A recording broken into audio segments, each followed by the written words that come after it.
build and choose a structure suitability within the organization which would depend upon the type of project. जिस भी तरह का project आ रहा है हमारे पास उसके उस चीज के ऊपर डिपेंड करेगा कि हमने किस तरह की ऑर्गेनाइजेशन को अडाप्ट करना है।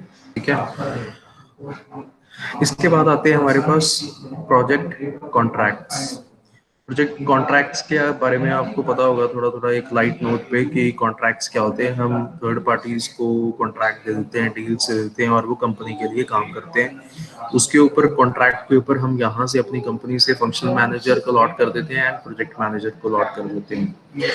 कॉन्ट्रैक्ट इसलिए दिए जाते हैं क्योंकि हमारी विद इन द ऑर्गेनाइजेशन हमारे पास कुछ रिसोर्सेज की, कॉस्ट की या ह्यूमन रिसोर्सेज की या उन लोगों की या टेक्नोलॉजी की कमी होती है, इसलिए हम कॉन्ट्रैक्ट्स को आउटसोर्स करते हैं। Next is your project appraisal and cost estimation.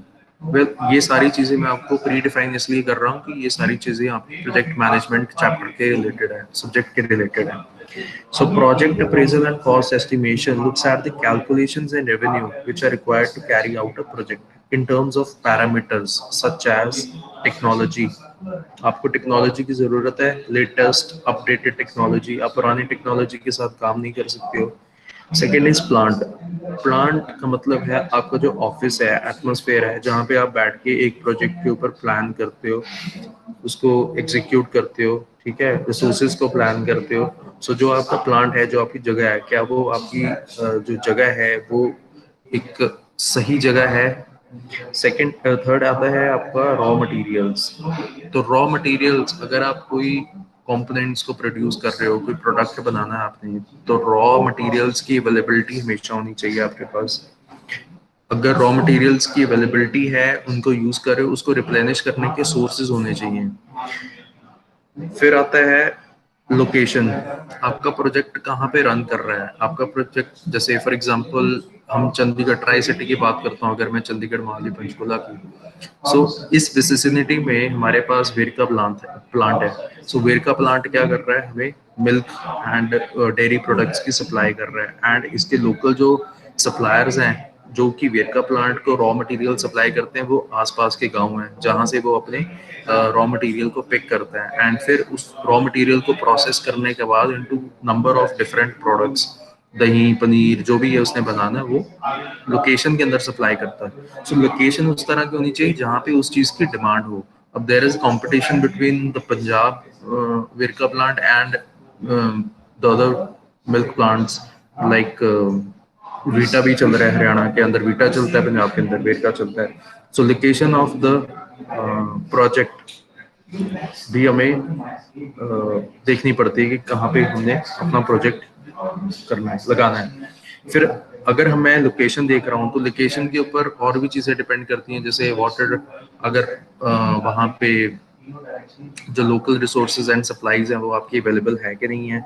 फिर आगे मैन पावर अवेलेबल है कि नहीं है। मैन पावर ज़रूरी है, बंदों ने ही काम करना है।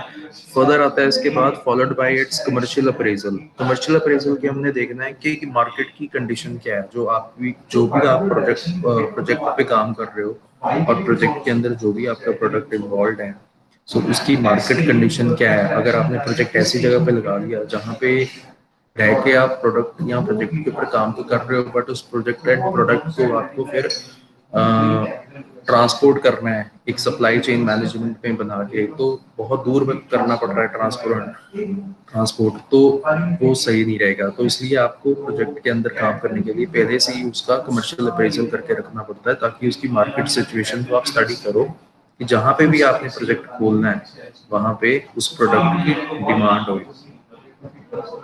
कंपटीशन होना चाहिए उस प्रोडक्ट का, तभी वहां पे कामयाब रहेगा आपका प्रोडक्ट। मान लिया एक मारुति का प्लांट मानेसर में लगा हुआ है, उसके विसिनिटी में कोई और प्लांट नहीं है, तो मारुति का प्लांट ही वहां पे कामयाब रहेगा, क्योंकि वहां पे लोकल में उनको सप्लाई देख के ज्यादा प्रॉफिट मिलेगा, रादर देन अगर उनके कंपटीशन में कोई प्लांट आता है तो उनको थोड़ा बहुत मार्केट से कंपटीशन मिलता है। Then there is the economic appraisal. ये मैं बात कर रहा हूँ थर्ड कंटेंट के अंदर, third serial number, that is the project appraisal and cost estimation. इसके अंदर आता है इकोनॉमिक अप्रेजल। इकोनॉमिक अप्रेजल के अंदर हमने देखना है कि जो भी हम प्रोजेक्ट के ऊपर वर्क कर रहे हैं उसके अंदर हमें नीड क्या है, हमारा ऑब्जेक्टिव क्या है, हमारे पास नंबर ऑफ ऑप्शंस कौन सी अवेलेबल है, कितनी कॉस्ट आएंगी, क्या उसके साथ बेनिफिट होंगे, उसमें रिस्क कितने इन्वॉल्व हैं, फंडिंग कहाँ से आएगी। अब फंडिंग का मतलब है या तो उसके अंदर जिस कंपनी ने उस प्रोजेक्ट को स्टार्ट किया है या तो वही फंडिंग करेगी, या वो गवर्नमेंट फंडेड प्रोजेक्ट है, या वो ऐसा प्रोजेक्ट है जो कि सोशल ही बेनिफिट है, पब्लिक के लिए है। तो कुछ ऐसे प्रोजेक्ट्स होते हैं जो पब्लिक सेक्टर यूनिट जैसे काम करते हैं, उस तरह के प्रोजेक्ट होते हैं जो पब्लिक के बेनिफिट में होते हैं, जो